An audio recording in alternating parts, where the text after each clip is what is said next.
Captain Lee Taemin walked slowly through the massive doors of Galactic Station Nexus 7. His black military boots made soft clicking sounds on the smooth crystal floor. The station was huge, much bigger than anything humans had ever built. The walls were made of some kind of clear blue material that seemed to glow from inside. Next to him walked a dog. The dog was brown and black with pointed ears that moved around listening to all the new sounds. His name was Buddy. He was not very big, but not small either. His tail moved back and forth as he looked at everything with bright, curious eyes. Lee had brought Buddy with him for good reasons, but the aliens did not understand this yet. The first alien Lee saw was very tall and thin. It looked like a giant lizard that could walk on two legs. Its skin was green with darker spots. This was Ambassador Quillfex from the Valerian people. When Quillfex saw Buddy, his yellow eyes became very wide. "What is that creature doing here?" Quillfex asked. His voice sounded like air coming out of a balloon. "This is Buddy," Lee said in a calm voice. "He is my partner." Behind Quillfex stood other aliens.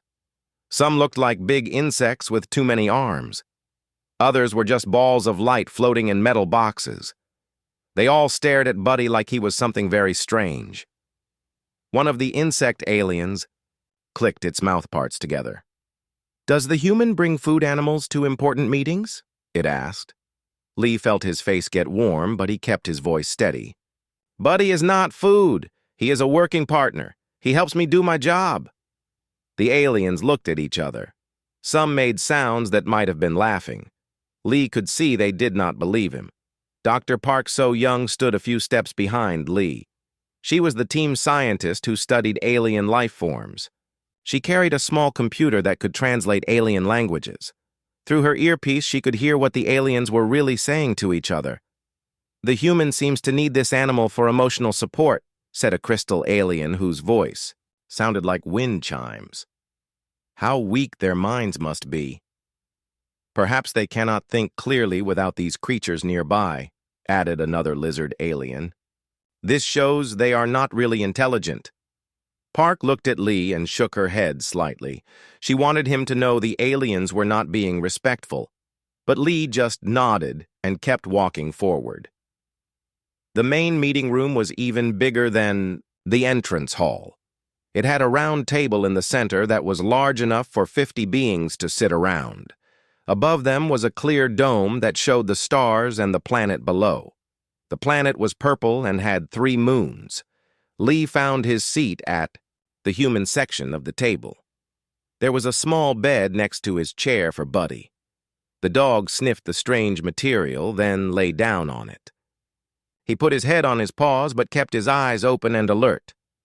"Welcome to Nexus 7, said a mechanical voice from speakers around the room. "This station represents 12 different species working together for peace. Today we will discuss trade, routes, territory borders, and resource sharing." The meeting began with each species introducing their delegates. The Valerians talked about their mining colonies. The hive clusters described their manufacturing systems.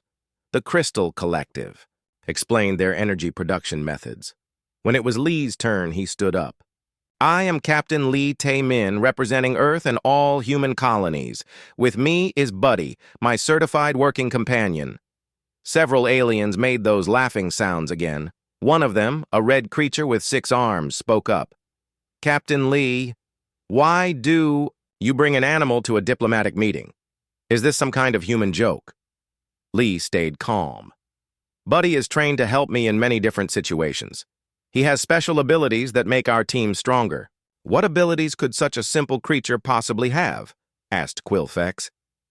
Before Lee could answer, Buddy's head suddenly lifted up. His ears pointed forward, and he made a small sound in his throat. Lee looked down at him. "What is it, boy?" Lee whispered. Buddy stood up and walked to the big window that showed space. He put his front paws up on the glass and stared out at something. His body was tense, like he was ready to run or fight. The aliens noticed this too.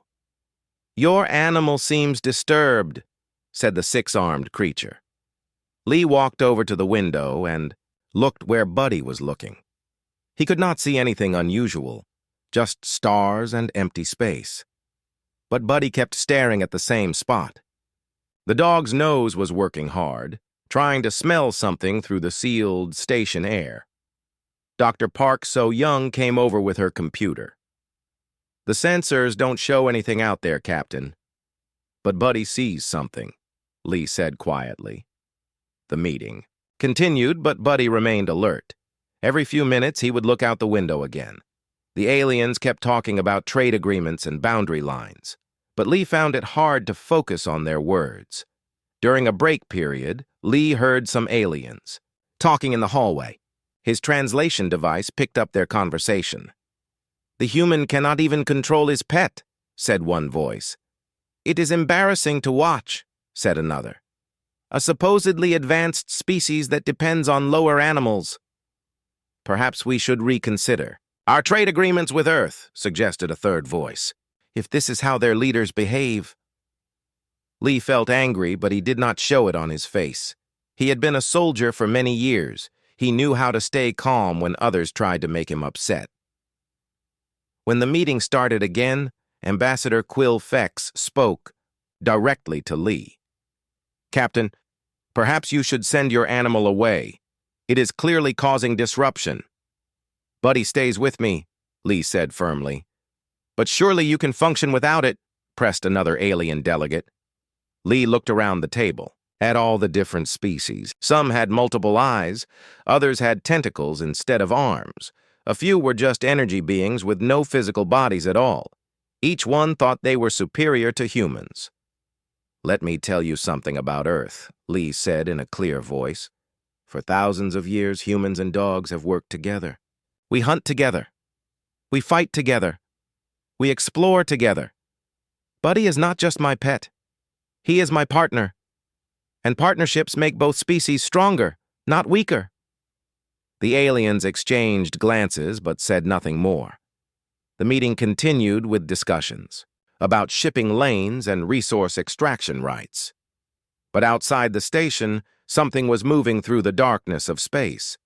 Something large and hungry, something that Buddy had sensed long before any of the advanced alien sensors detected it. The dog remained alert by the window, watching and waiting. He did not understand trade agreements or diplomatic protocols, but he understood danger, and danger was coming closer. 3 days had passed since the diplomatic meetings began. Captain Lee Taemin sat at the long table listening to Ambassador Quillfex argue about shipping routes through Valerian space. The lizard alien's voice made hissing sounds when he got excited about something. Buddy lay quietly beside Lee's chair. The dog's eyes moved around the room watching all the different aliens. Sometimes his ears would twitch when he heard a new sound. But he stayed calm and still, just like his training taught him. The aliens had not stopped talking about Buddy since the first day. They whispered to each other when they thought humans could not hear them. But Dr. Park So-young had very good listening devices. "Look at how the human touches the creature," said one of the crystal aliens to another. "He requires constant physical contact for emotional stability." "Very primitive behavior," agreed the second crystal being. "Advanced species do not need such dependencies." Lee heard these comments through his earpiece but did not react. He just reached down and scratched behind Buddy's ears. The dog's tail moved slightly, but he kept watching the room. During the lunch break, Lee and his team went to the human quarters on level 7. The rooms were small but clean. They had beds, a food preparation area, and windows that looked out at the purple planet below. Dr. Kim Minho was reviewing the translation recordings from the morning session. He was the team's language specialist and could understand most alien communication methods. His face looked worried as he listened. "Captain, you need to hear this," Minho said. He played back a conversation between several alien delegates. The recording started with the voice of Commander Vel Thorax from the Hegemony Fleet. His people looked like large bears with blue fur and silver eyes. "The human's dependence on this animal shows mental weakness. How can Earth expect to join galactic trade when their leaders cannot function alone? Another voice belonged to Sub-Commander Crix Tall, who was Quillfex's assistant. Perhaps we can use this weakness to our advantage. Remove the creature and watch the human lose his ability to negotiate properly. A third voice joined the conversation. This one came from Queen Mother Rixna's translator device. The hive clusters did not speak with mouths like other species. Instead, they sent chemical signals that machines turned into words. The Queen finds it amusing that they bring food animals to serious discussions. Do humans eat these creatures, or do the creatures eat humans? The recording continued with more comments about human intelligence and emotional stability. Several aliens suggested that Earth should not be allowed to join the Galactic Trade Union until humans could prove they did not need animals to think clearly. Lee listened to the entire recording without showing any emotion on his face. When it finished, he looked at his team. Dr. Park So-Young was angry. Her face was red and her hands were closed into fists. "They think we're weak," she said. "They think Buddy is just some kind of emotional crutch that you can't live without." "Let them think that," Lee replied calmly. He was sitting on the floor next to Buddy, running his hands through the dog's thick fur. Their ignorance might be useful later. Dr. Choi Ji-won looked confused.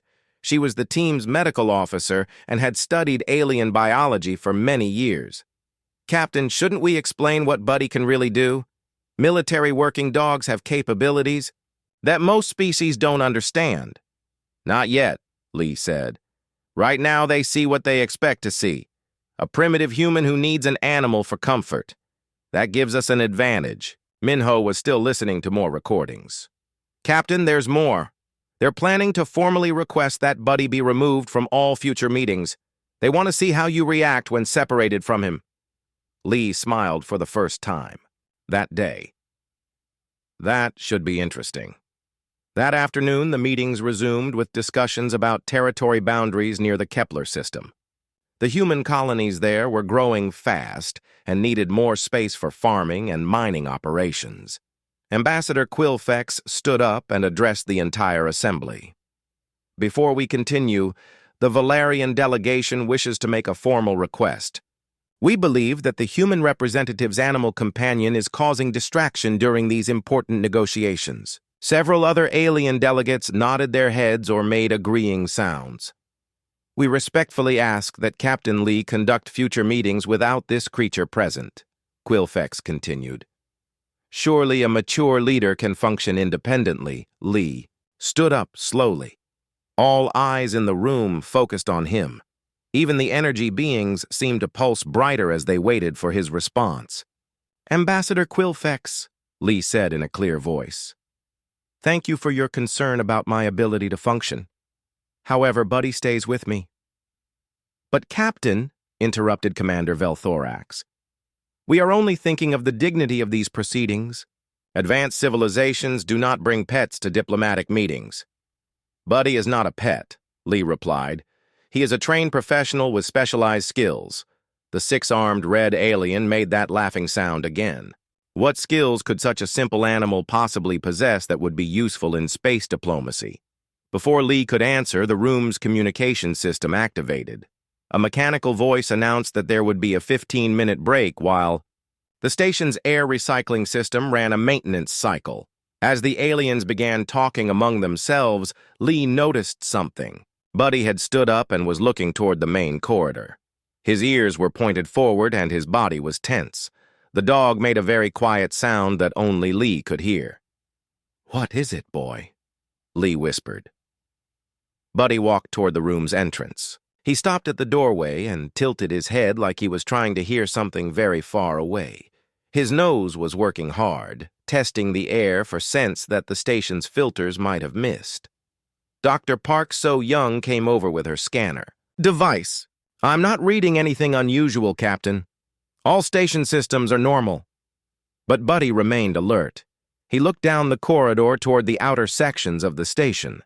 Something had caught his attention, something the advanced alien sensors could not detect. During the break, Lee overheard more alien conversations. The translation device picked up multiple discussions happening at the same time. "The human cannot even keep his animal calm," said one voice. "Perhaps the creature is sick," suggested another. "Diseased animals might explain human mental deficiencies. We should consider quarantine procedures," added a third. "Who knows what Earth pathogens this animal might carry?" When the meeting resumed, the aliens continued their formal request to remove Buddy from future sessions. They presented it as a vote that all species would participate in. "All in favor of requiring the human delegation to attend meetings without animal companions," announced the station's AI system. One by one, each alien species voted yes. The crystal beings pulsed with approval. The insect creatures clicked their agreement. The lizard people hissed their consent. When the voting finished, 11 species had voted to remove Buddy from diplomatic meetings. Only the human delegation voted numbered Ambassador Quill Fex looked pleased with the results. "Captain Lee, the decision has been made democratically. Your creature will not be permitted in tomorrow's sessions." Lee stood up again. His voice remained calm, but there was something different in his tone. Something that made Buddy's ears perk up even more. "Ambassador, I understand your vote, but I want to make something very clear to everyone in this room. Where I go, Buddy goes. We are a team. We have always been a team. And teams work best when they stay together." "But surely you can adapt," pressed Velthorax. "Flexibility is the mark of intelligent species." Lee looked around the room at all the different types of aliens. Each one thought they understood humans based on 3 days of observation. "You want to see adaptation?" Lee said quietly. "You want to see intelligence. You want to see what humans are really capable of. Fine. But remember that you asked for this." As the meeting ended for the day, Buddy remained focused on the corridor leading to the station's outer sections. Whatever he sensed out there was getting stronger. The dog's training told him that danger was approaching, but the aliens were too busy congratulating themselves on their diplomatic victory to notice that Earth's best early warning system was telling them something very important. Something was coming, and it was coming soon. On the 5th day of meetings, Captain Lee Taemin woke up early in his small quarters on level 7. Buddy was already awake, sitting by the window looking out at space. The dog had been restless all night, getting up every hour to check the window. Lee put on his uniform and checked his equipment. Today the aliens would try to make him attend meetings without Buddy, but something felt wrong about this morning. The air in the station seemed different somehow. Dr. Park So-young knocked on his door. When Lee opened it, her face looked worried. "Captain, Buddy kept me awake last night," she said. "He was making quiet sounds and pacing around the common area. What do you think is bothering him?" Lee looked at his dog. Buddy's ears were pointing toward the outer hull of the station. His nose was working hard, trying to smell something through the recycled air.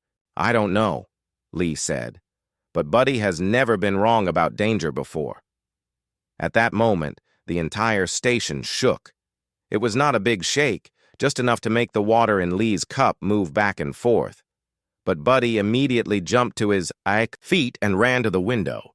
The station's communication system crackled to life. "All personnel, please remain calm. We are experiencing minor gravitational fluctuations from a nearby asteroid field." But Lee knew that was not true. Buddy's reaction told him something much worse was happening.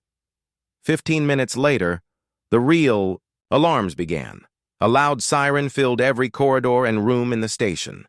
Red lights flashed on the walls. The mechanical voice that usually sounded calm now spoke with urgency. "Emergency alert! Emergency alert! All diplomatic personnel report to secure areas immediately. This is not a drill." Lee grabbed his combat gear and put Buddy's special harness on him. The harness had small oxygen tanks, protective padding, and sensors that could detect things human technology missed. In the corridors, aliens were running in all directions. The crystal beings were pulsing with bright panic colors. The insect creatures were making high, clicking sounds of fear. The lizard people were hissing at each other as they tried to decide which way to run. Lee and Buddy moved calmly through the chaos. They had trained for emergency situations many times. While aliens pushed and shoved each other, Lee and his dog worked as a team to reach the main command center. Captain Yoon Hee-jin was the station's security chief. She was a small woman with short black hair and quick movements. When she saw Lee arrive, her face showed relief. "Captain Lee, thank goodness you are here," she said. "Look at the main screen." Lee looked up at the huge display that showed the space around the station. At first, he saw only stars and the purple planet below. Then something moved at the edge of the screen. It was massive, bigger than any ship Lee had ever seen. As he watched, more of the creature came into view. It looked like a giant jellyfish made of dark meat and glowing veins. Tentacles longer than city blocks reached out from its center body. "What is that thing?" Lee asked. "We call it a devourer," Captain Yoon replied. "They are the most dangerous creatures in known space. They eat organic matter and energy. When they find a space station or planet with life, they consume everything." The creature was still far away, but moving toward them. As it got closer, Lee could see that it was even bigger than he first thought. The main body was the size of a small moon. Dr. Kim Min-ho came running into the command center with his translation equipment. "Captain, the alien delegates are demanding immediate evacuation. They say fighting a devourer is impossible." On the communication channels, Lee could hear panic from all the different species. Ambassador Quilfex was shouting orders to his people in the Valerian language. Commander Velthorax was roaring instructions to hegemony fleet ships. The hive clusters were sending chemical panic signals so strong that the translation computers could barely keep up. "Estimated time until the creature reaches our outer shields," Captain Yoon asked the station's AI. 47 minutes at current. Approach speed, came the mechanical reply. "What about the station's weapons?" Lee asked. "We have particle cannons and energy shields," Yoon said, "but devourers absorb energy weapons. They actually get stronger when you shoot them with lasers or plasma bolts." Through the command center windows, Lee could see alien evacuation ships launching from the station's docking bays. The crystal beings were fleeing in geometric spacecraft that moved like flying diamonds. The insect creatures loaded into ships that looked like giant metal bugs. Ambassador Quilfex's voice came over the communication system. "Human vessel, this is the Valerian flagship. We are departing the area immediately. Will your ship be joining the evacuation?" Lee looked down at Buddy. The dog was calm now, no longer restless or worried. It was like he had been waiting for this moment. "Negative, Ambassador," Lee replied into his communicator. "We have work to do here." "Captain Lee, this is madness." Quilfex's voice was high with panic. "No single being can fight a devourer. You will be consumed along with the station." "You're right, Ambassador," Lee said. "Good thing I'm not single." He looked at Captain Yoon. "How many people are still on the station?" "Most of the alien delegates have evacuated," she replied. "But I have about 50 security personnel who volunteered to stay and help defend the station." "And the station's self-destruct system?" "Functional, but it would only damage the creature, not kill it." Lee studied the tactical display showing the devourer's approach. The creature was moving in a straight line toward the station. It was confident, almost lazy in its movement. This suggested it had never encountered effective resistance before. "Captain Yoon, I need access to the station's maintenance areas and explosive storage." "What are you planning?" Lee knelt down and looked into Buddy's intelligent eyes. The dog's tail wagged once, then he became still and focused. "We're going to teach this thing something new," Lee said. "We're going to show it what happens when you threaten a pack." The devourer was getting closer. On the display screen, they could see its feeding tentacles reaching ahead of its main body. The tentacles were testing the space around the station, looking for the best way to attach and begin draining life. 35 minutes until contact," announced the AI. Lee stood up and checked his equipment one final time. Buddy's harness was secure and all his sensors were working. The dog looked ready for whatever came next. "Captain Yoon, begin evacuation of non-essential personnel," Lee ordered. "But anyone who stays needs to understand something. We're not just defending a station today. We're showing the galaxy what humans can do when someone threatens our home." 23 minutes until the Devourer reached the station's outer shields. Captain Lee Tae-min moved quickly through the maintenance tunnels with Buddy close beside him. The dog's special harness made soft beeping sounds as its sensors recorded information about the station's structure. Above them, they could hear the alien evacuation ships launching one after another. The sounds of panic and fear echoed through the corridors as the last delegates fled to their vessels. Lee carried a backpack full of emergency explosive charges. These were normally used for controlled demolitions during station repairs. Today they would serve a very different purpose. "Buddy, map," Lee said quietly. The dog immediately began his trained routine. He moved through the tunnel system, sniffing at air vents, listening to wall vibrations, and marking locations with small electronic tags. His enhanced senses could detect structural weak points that human scanners would miss. Dr. Park So-young's voice came through Lee's earpiece. "Captain, I'm reading massive bioelectric activity from the creature. It's like a living power plant." "That's how it breaks through shields," Lee replied as he placed his first explosive charge. "It absorbs energy weapons and converts the power to strengthen its own systems." Through the tunnel walls, Lee could feel vibrations as the station's defensive guns fired at the approaching Devourer.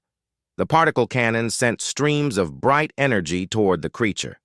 But instead of damaging it, the weapons only made its bioluminescent organs glow brighter. "The outer shields are failing," Captain Yoon's voice reported through the communication system. "All defensive weapons have been ineffective." Lee continued placing charges while Buddy completed his mapping routine. The dog returned to Lee's position and sat down, indicating he had finished his work. "Good boy," Lee whispered. He checked the data from Buddy's sensors on his small computer screen. The information was incredible. Buddy had mapped the entire section of the station, including structural details that the station's own computers had missed. The dog had found ventilation patterns, electrical conduit paths, and load-bearing supports with perfect accuracy. 15 minutes until hull breach, came the announcement. Lee looked at his tactical display. The alien evacuation ships were now far enough away to be safe from the Devourer. On the communications channels, he could hear their panicked discussions. "The odd human is still aboard the station," said Ambassador Quilfex's voice. "He refused to evacuate." "Perhaps his animal prevents him from thinking clearly," replied Commander Velthorax. "Emotional dependency leads to poor survival decisions." "The creature will consume him along with the station," added Queen Mother Rixna's translator. "This proves that humans are not ready for galactic civilization." Lee smiled grimly as he listened to their comments. They still thought Buddy was making him weak instead of strong. The station shook violently as the Devourer's first feeding tentacles made contact with the outer hull. Through the tunnel walls, Lee could hear the sound of metal being torn apart by organic acids. 10 minutes until main breach," Captain Yoon announced. "All remaining personnel to emergency positions." Lee moved to his final position in the engineering section. This was the center of the station's power grid. All major systems ran through this area. If his plan worked, this would be where the Devourer focused its feeding. Buddy took his position near the main access tunnel. His job was to monitor the creature's approach and signal Lee when it was time to act. Through his earpiece, Lee heard Dr. Kim Min-ho providing a scientific analysis.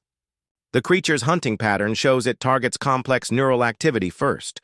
The more intelligent the life form, the more attractive it becomes as prey." "That makes sense," Lee replied as he made final preparations.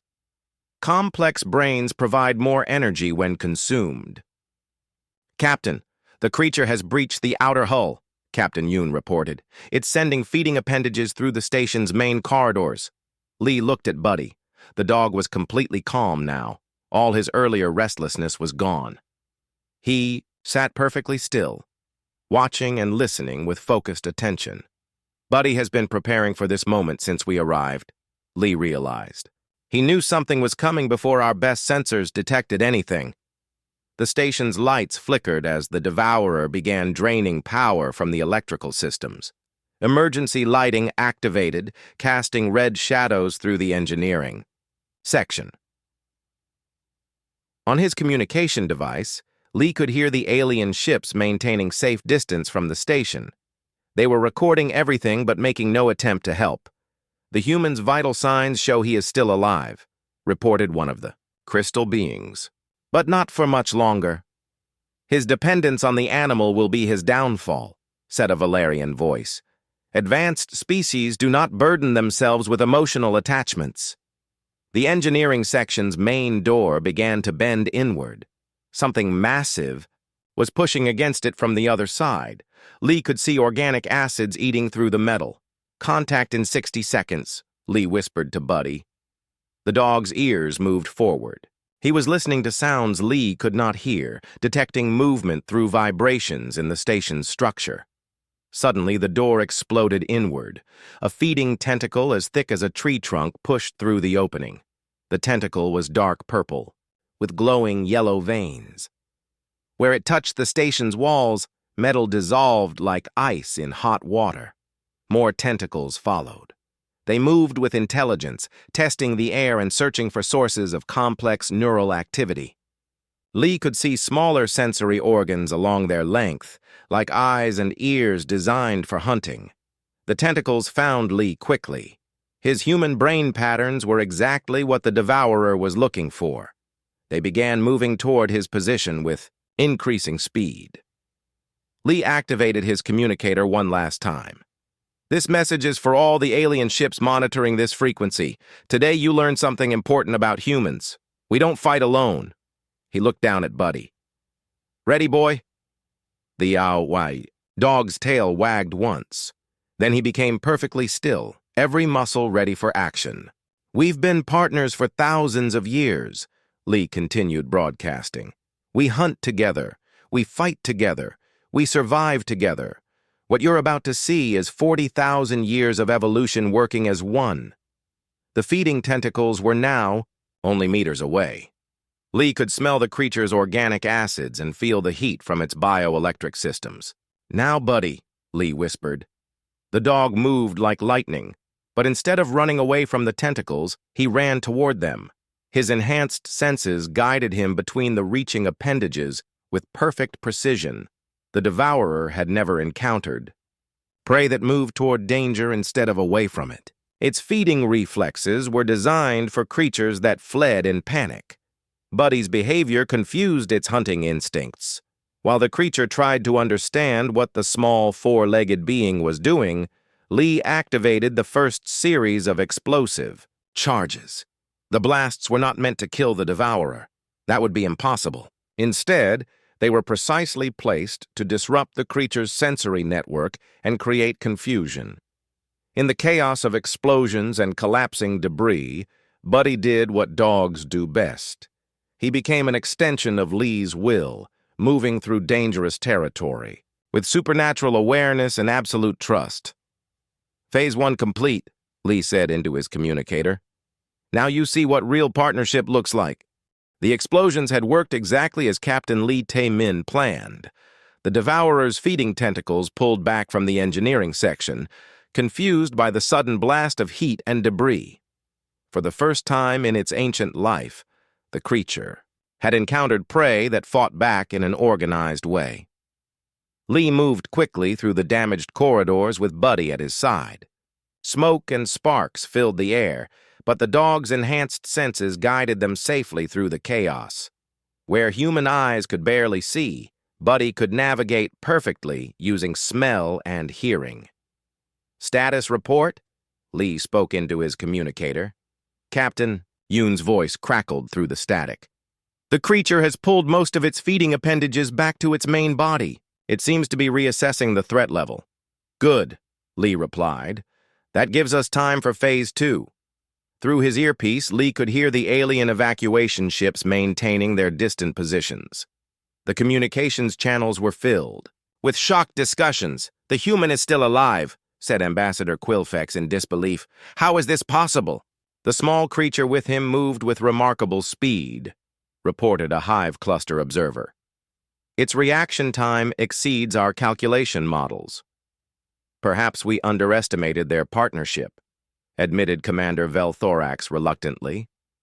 Lee smiled as he heard their confusion. They were finally beginning to understand that they had missed something important about humans and dogs. Buddy led them through a series of maintenance shafts that connected the engineering section to the station's central core. The dog had memorized the entire route during his earlier mapping exercise. Even in the darkness and smoke, he knew exactly where to go. "The creature is extending new sensory tentacles," Dr. Park So-Young reported from her monitoring position. "It's trying to locate you using a different hunting method." Lee checked his tactical display. The devourer had switched from using feeding appendages to smaller, more sensitive organs designed for tracking prey. These new tentacles were covered with biosensors that could detect heartbeats, brain activity, and chemical signatures from long distances. "Buddy, stealth mode," Lee whispered. The dog immediately changed his behavior. His movements became slower and more careful. He stayed close to Lee's side, matching his breathing and heart rate. This was an advanced training technique that made both human and dog harder for enemies to detect. They reached the central core of the station. This area contained the main computer systems, life support controls, and artificial gravity generators. It was also where Lee had placed his most important explosive charges. The central core had tall walls made of transparent aluminum that showed the space around the station. Through these windows, Lee could see the devourer in all its terrible glory. The creature was even larger than it had appeared on the tactical displays. Its main body was a dark mass of organic tissue shot through with glowing veins.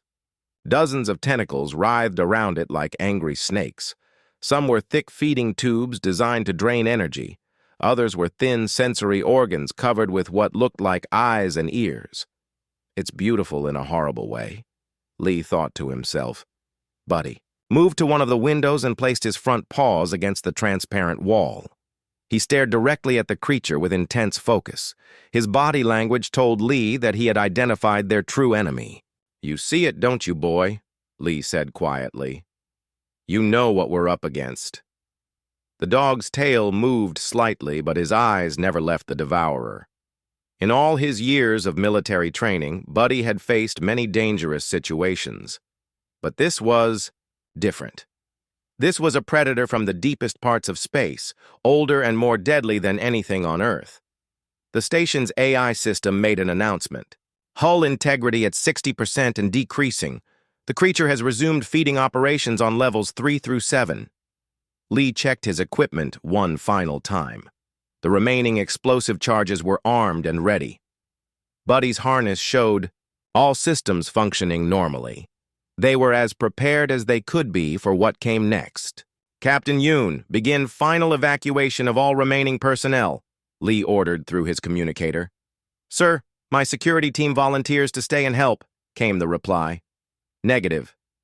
What we're about to do requires perfect coordination between just 2 individuals.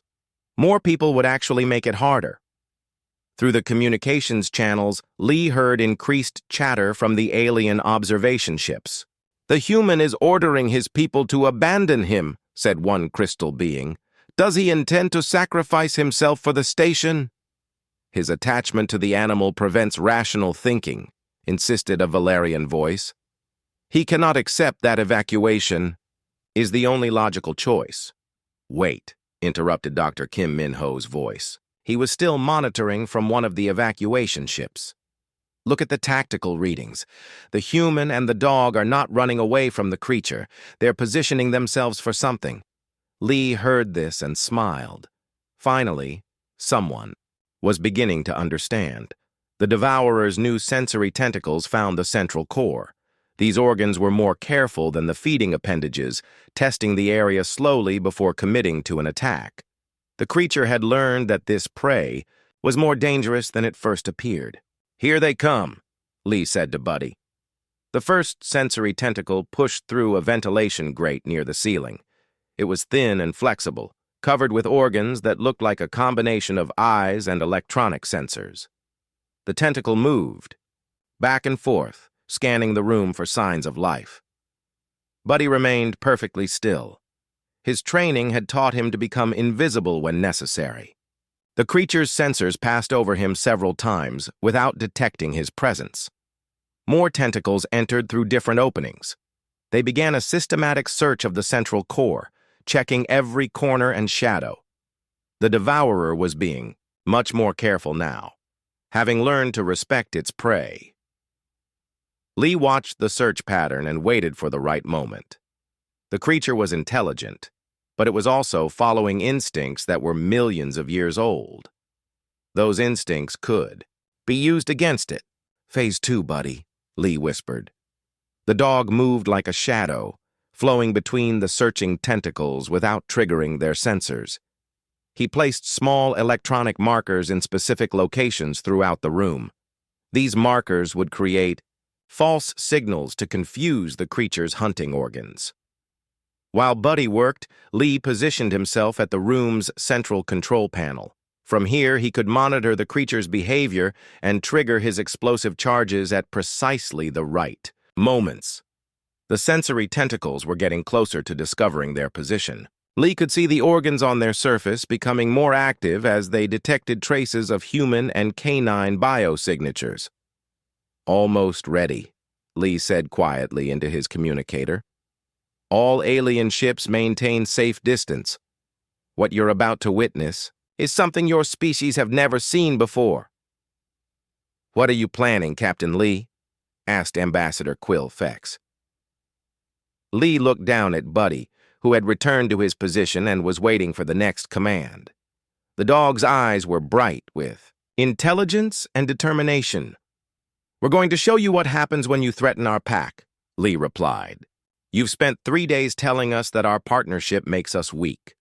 Time to learn how wrong you were." The largest sensory tentacle had almost reached their hiding position. In seconds, it would detect them and call in the massive feeding appendages to finish the job. Lee placed his hand on the detonation controls. "Ready, boy?" Buddy's muscles tensed for action. The hunt was about to begin. The moment arrived like lightning striking the darkness. The Devourer's largest sensory tentacle swept across Captain Lee Taemin's position, its biosensors finally detecting the complex neural patterns it had been hunting. The creature's feeding instincts triggered immediately, calling massive feeding appendages toward the central core. Lee pressed the detonation controls. The explosions were not random. Each charge had been placed with perfect precision based on Buddy's earlier mapping of the station's structure. The blasts created a specific pattern of chaos designed to overwhelm the creature's sensory network. In the confusion of smoke, sparks, and collapsing debris, Buddy moved like a ghost through the battlefield. 40,000 years of evolution had created something the Devourer had never encountered, a hunting partner with supernatural senses and absolute loyalty to his pack leader. "Now you see what we really are," Lee spoke into his communicator as he rolled behind cover. The alien ships, monitoring from safe distance, watched in amazement as the small dog flowed between tentacles that could crush buildings. Where the creature's sensors expected panic and confusion, they found coordinated movement and tactical precision. "The animal is not running," reported Ambassador Quill Fex in shock. "It is moving toward the danger points, not away from them." "Impossible," said Commander Vel Thorax. "No prey species displays such behavior patterns." But Dr. Kim Min-ho understood what they were seeing. "That's because they're not prey," he announced from his evacuation ship. "They're hunters working." Together, the Devourer's feeding tentacles smashed through the central core's walls, trying to reach Lee's position. But every time they struck, Buddy was already moving to the next phase of their plan. The dog's enhanced senses allowed him to predict the creature's movements before they happened. "Buddy, mark target," Lee called out. The dog sprinted directly toward the largest feeding appendage. To the watching aliens, it looked like suicide, but Buddy's mission was not to attack the tentacle itself. Instead, he placed electronic markers that would guide Lee's remaining explosive charges to their most effective positions. The Devourer had never faced prey that used pack tactics.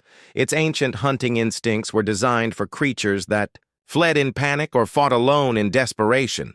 The coordinated partnership between human and dog confused its predatory responses. "The creature is hesitating," observed Dr. Park So Young from her monitoring station. "Its attack patterns are becoming irregular." Lee smiled as he triggered the second wave of explosions. "That's because it doesn't understand what it's fighting." The blasts were perfectly timed to disrupt the creature's bioelectric nervous system. While the Devourer was distracted by the explosions, Buddy completed his most dangerous mission, finding the creature's central neural cluster. Every Devourer had a main control center buried deep within its organic mass. This cluster coordinated all the creature's hunting activities. It was heavily protected and almost impossible to locate without specialized sensors. But Buddy didn't need sensors. His nose could detect the unique chemical signatures that marked the neural cluster's location. His ears could hear the electrical patterns that flowed through the creature's nervous system. 40,000 years of partnership with humans had enhanced these abilities beyond anything the aliens could imagine. "Target acquired," Lee announced, as Buddy's markers showed him exactly where to place his final charges. The alien observers watched in growing amazement as the dog guided Lee to positions that seemed impossible to reach. The human moved with confidence through areas where alien technology would have failed completely. "How does the small creature know where to go?" asked Queen Mother Rixna through her translator. "They are sharing information in ways we do not understand," replied a crystal being. "The partnership operates on multiple sensory levels simultaneously." Lee reached the final position with Buddy's guidance. Here, deep in the station's core, he could access the creature's most vulnerable point. The neural cluster was only meters away, protected by layers of organic armor, but finally within reach. "This is for everyone who thinks partnerships make us weak," Lee said into his communicator. He armed the last explosive charges while Buddy maintained watch for approaching tentacles. The dog's body language told Lee they had only seconds before.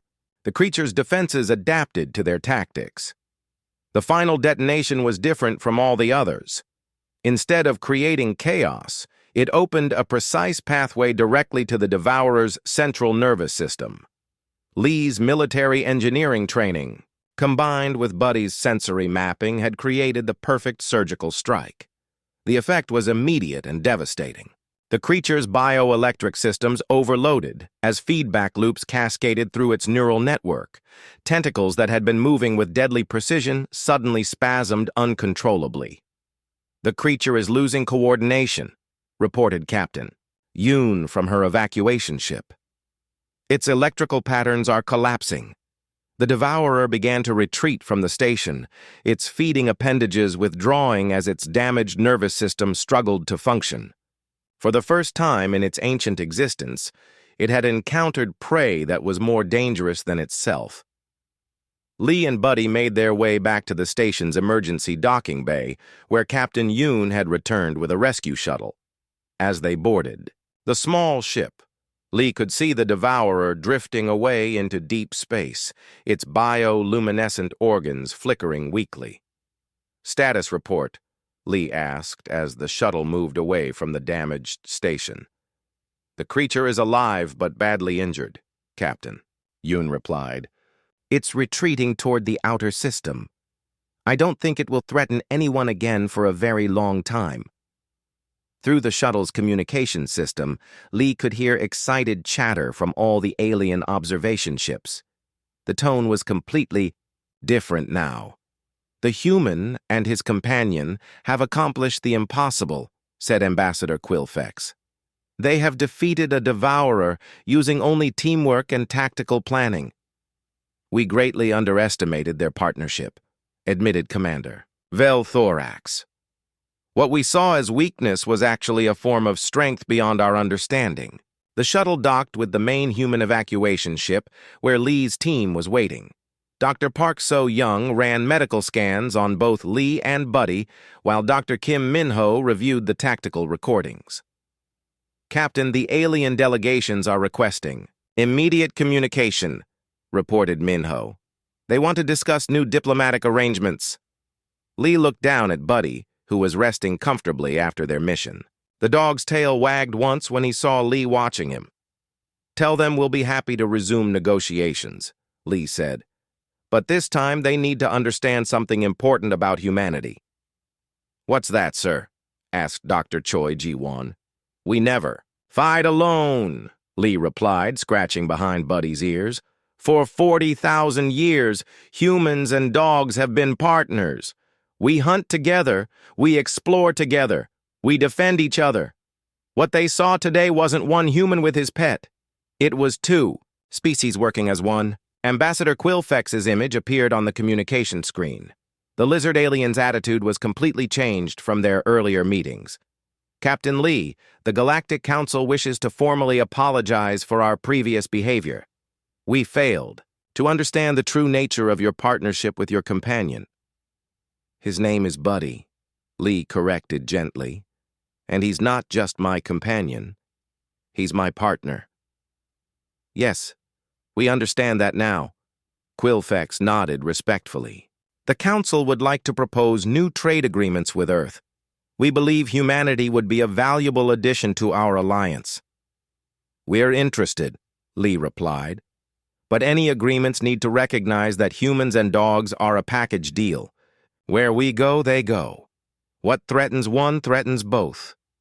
Of course, agreed Quilfex quickly.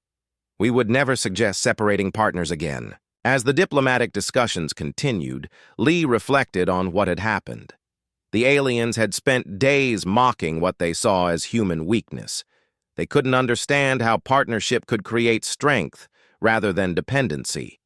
But when real danger arrived, that partnership had saved everyone. Two species working together had accomplished what advanced alien technology could not. Buddy stretched and yawned, then settled back down for a well-deserved rest. Tomorrow there would be new negotiations, new challenges, new opportunities to explore the galaxy together. But today, they had shown the universe something important about Earth. Humans didn't conquer their world alone. They had partners, and together, there was nothing they couldn't face. The alien delegations continued their discussions about trade routes and territorial agreements. But now they spoke with genuine respect for the species that had saved them all, and every time. They mentioned humanity in their reports. They made sure to include humanity's ancient partners, the dogs who had helped them reach for the stars.